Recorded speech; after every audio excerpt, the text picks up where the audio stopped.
Eu sou a Ana e esse é mais um Ponderações, o de número 41. E eu já peço desculpas de antemão se o microfone captar o ventilador, mas não dá para desidratar a olhos vistos, né? Então, talvez fique algum barulhinho de fundo, mas vocês vão ter que ter paciência. Esse episódio vai intitulado Circo Sem Pão. E de antemão, já vou explicando que não vou abordar o BBB, que não me interessa, eu não assisto e não tenho a menor intenção de debochar ou criticar quem assiste ou me intrometer nessa treta porque não é minha praia. Eu quero falar com vocês da CPI, embora isso pareça extemporâneo, mas vocês vão ver que não é. Durante o ano passado, a época em que a CPI estava a pleno vapor, alguém comentou no Twitter, extremamente dramático e emocionado, que aquilo era circo sem pão, porque o povo estava morrendo de fome e a CPI estava a pleno vapor todos os dias. E eu fiquei incomodada.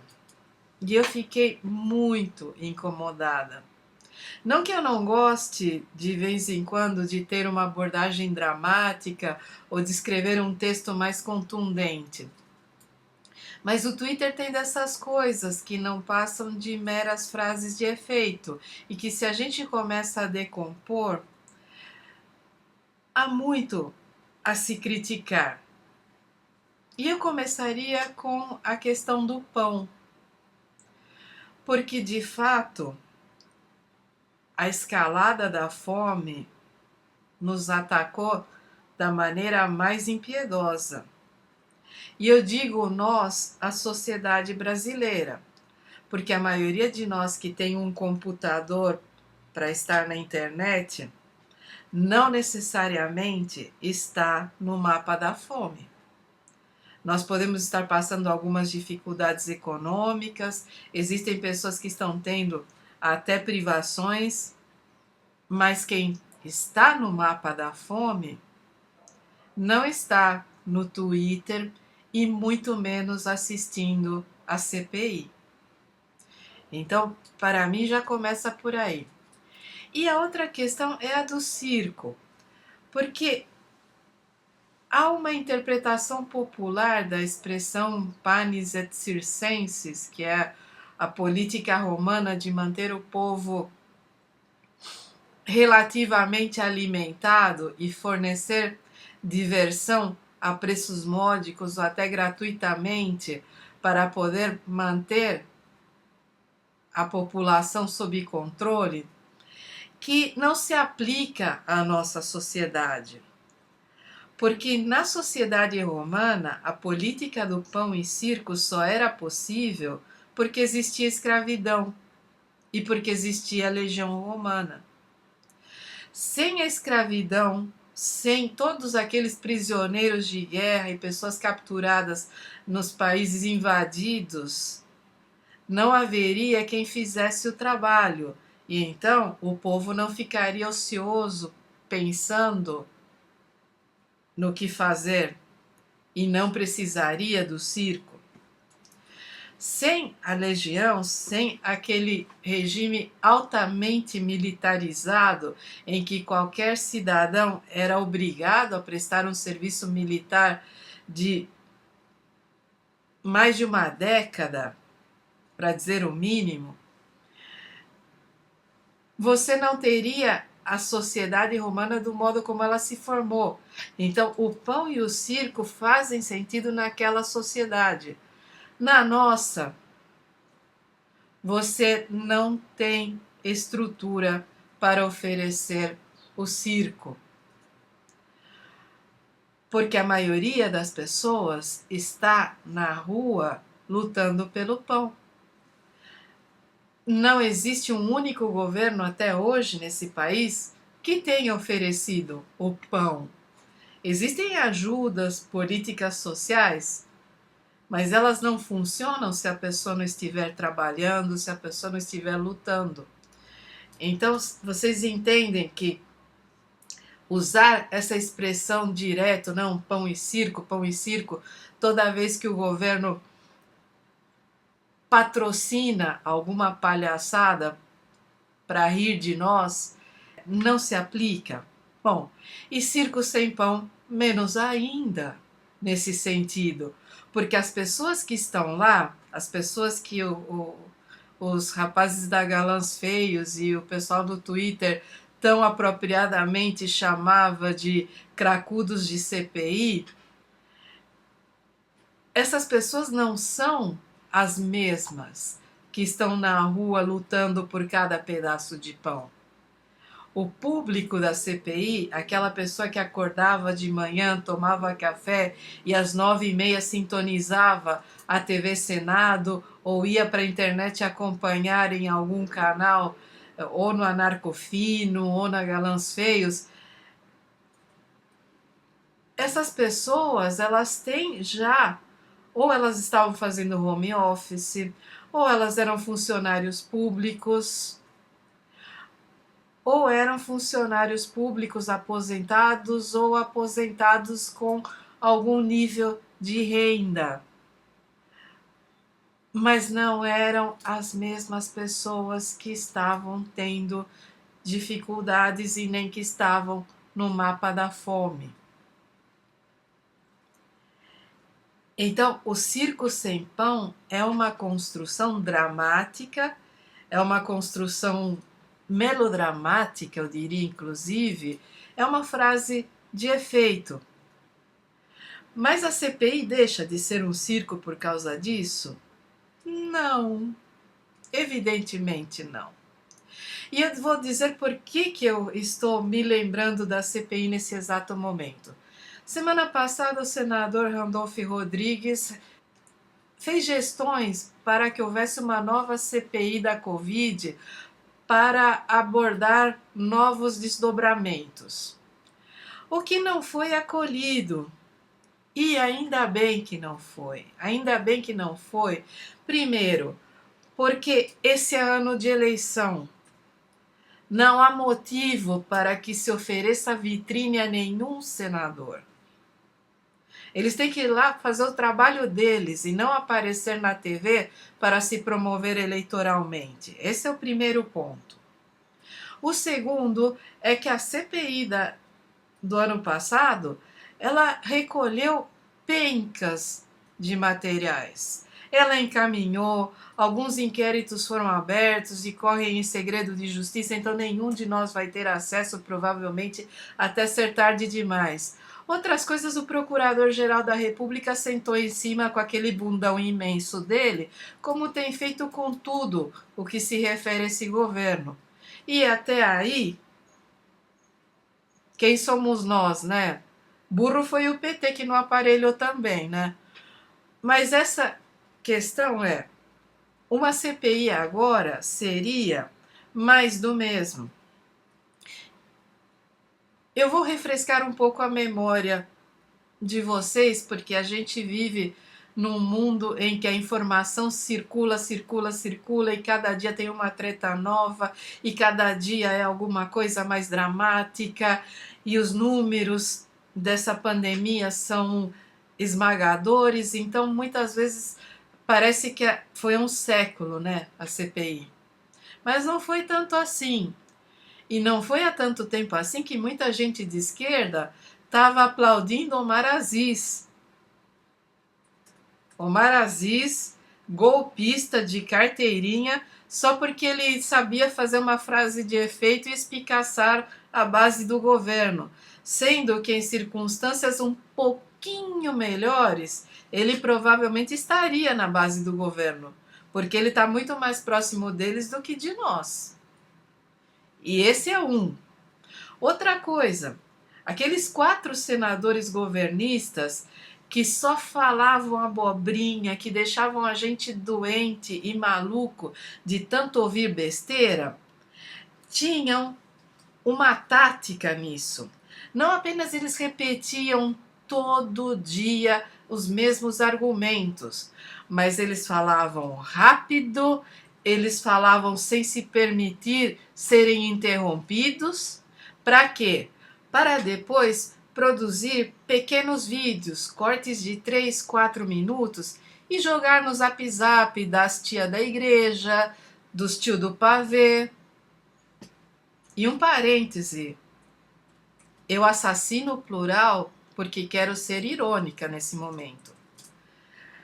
Porque era exatamente isso. A CPI deu vitrine, eles pareciam um bando de malucos, um bando de gente absolutamente desonesta na hora de abordar a informação científica, mas escondendo-se atrás do que parecia uma ignorância atroz. Mas por quê?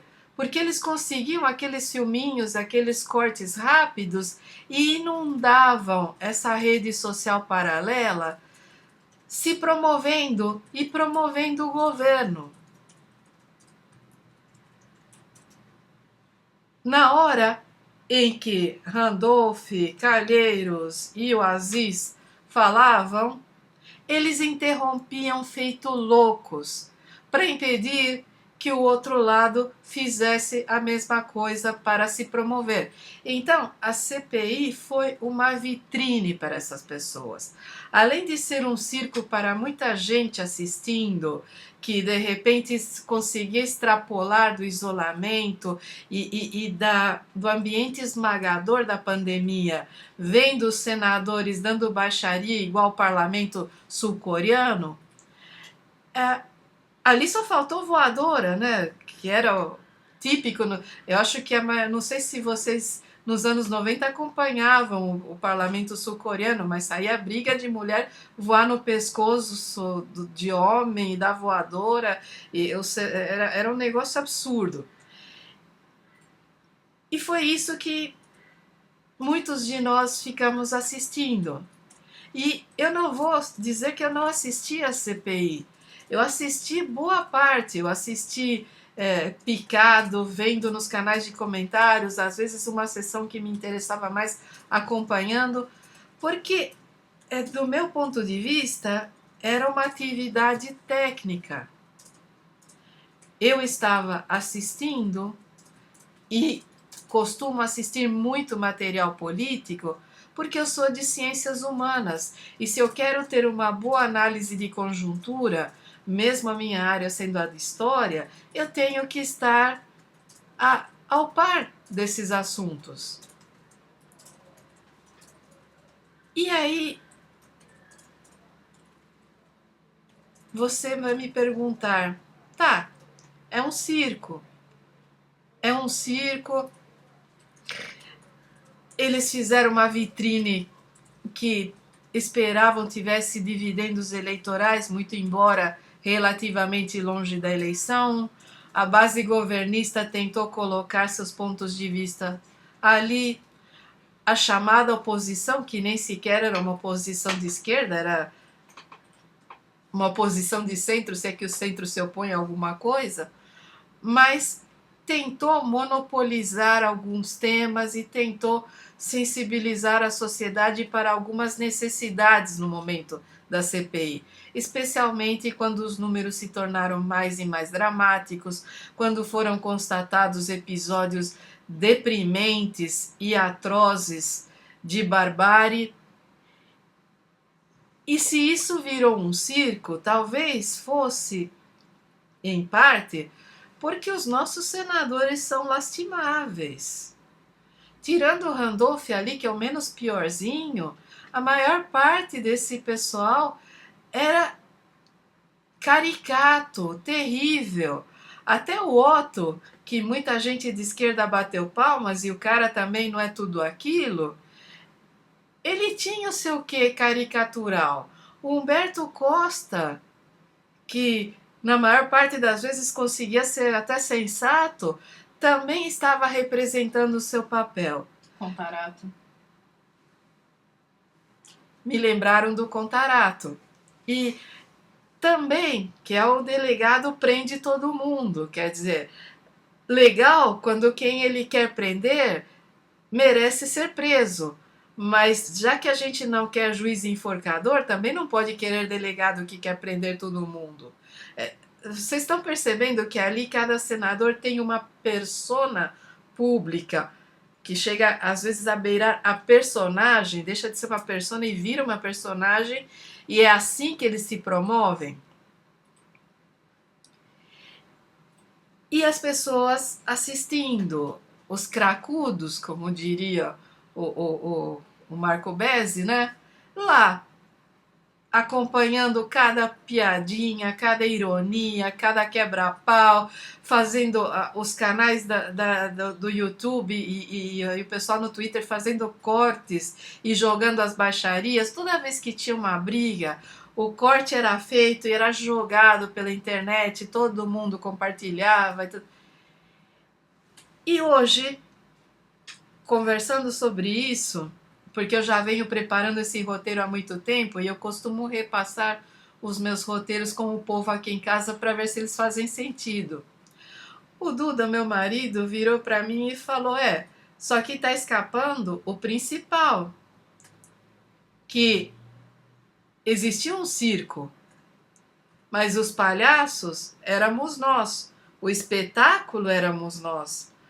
Porque enquanto a maior parte do público ia para onde a CPI queria, para onde o histrionismo dos senadores nos levava, o governo passou uma série de reformas, fez o escarcéu na sociedade, promoveu pautas negacionistas, promoveu uma série de abobrinhas falso-moralistas, pautas horríveis de perseguição à população negra, à população pobre, à população indígena, aos grupos LGBTQIA+,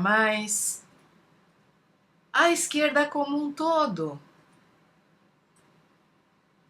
Mas uma boa parte das pessoas que estavam no Twitter estavam morrendo de rir toda vez que o Omar Aziz dava uma cortada no Marcos Rogério ou no Heinze. E é claro que eles mereciam ser cortados.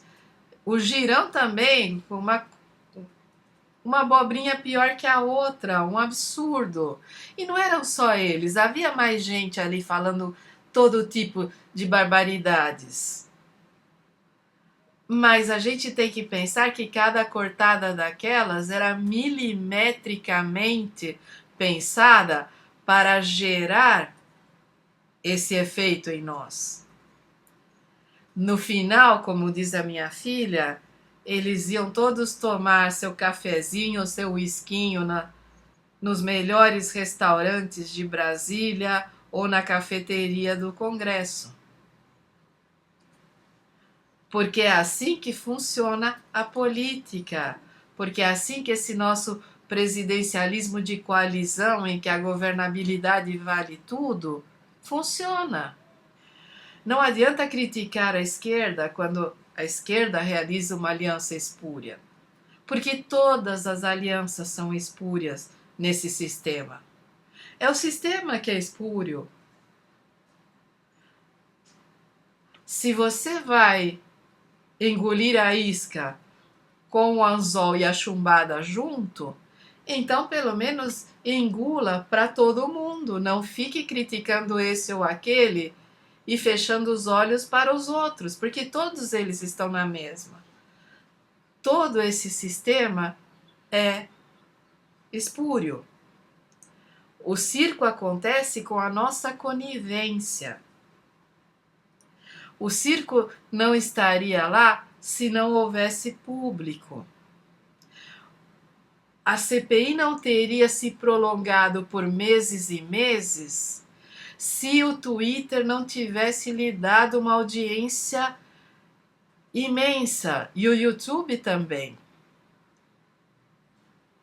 Mesmo que alguns depoentes trouxessem evidências novas e abrissem novas linhas de investigação, o que prolongou a CPI foi o sucesso de auditório, como qualquer série de terceira categoria de streaming ou como qualquer novela dos anos 70, que passava dos 200 capítulos se estivesse com bom ibope.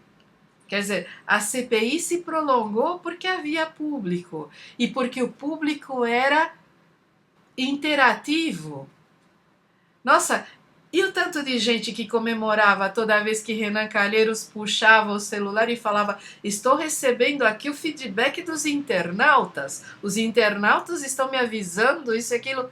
Gente, se houve um circo, é porque os palhaços do lado de cá não só fomentamos, como participamos.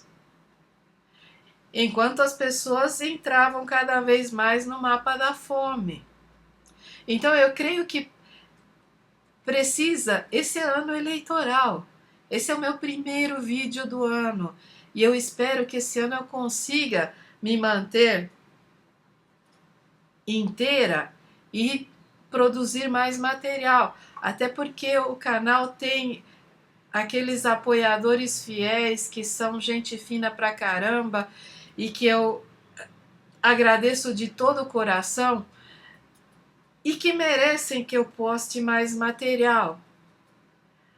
Mas a gente precisa ter cuidado. A gente precisa ter cuidado porque muito do circo que vai rolar esse ano só vai rolar porque do lado de cá nós estaremos legitimando. É preciso ter critério, é preciso ter responsabilidade e é preciso ter um senso crítico muito alerta antes de sair compartilhando, antes de sair entrando em treta, antes de embarcar nessas marés e nessas pautas que são produzidas a alhures, financiadas por sujeitos que parecem vilão do James Bond e cujo sonho é colocar a extrema-direita nos governos do mundo inteiro. É preciso seriedade. A internet nos oferece a oportunidade de entrar na vida das pessoas com a nossa fala, com a nossa imagem. Então, não vamos desperdiçar, não vamos usar esse espaço que ainda temos para repercutir a pauta dos outros, a estupidez dos outros, a cafonice dos outros. Vamos tentar passar por esse ano e torcer pelo melhor. Se pudermos militar, se pudermos interagir, se pudermos defender nossas ideias, se pudermos fazer alguma diferença, ótimo. Estaremos aqui. Se não, melhor ficar calado do que ganhar um like às custas de promover a ignorância, o negacionismo, a intolerância, mesmo achando que estamos criticando. E é isso. Um vídeo um pouco mais curto para a gente iniciar os trabalhos de 2022. E, gente, 2022, um buraco de 2 anos na nossa vida, com tanta perda, tanto horror, tanta miséria humana. Então, vamos tentar fazer desse ano algo melhor, algo mais... algo que nos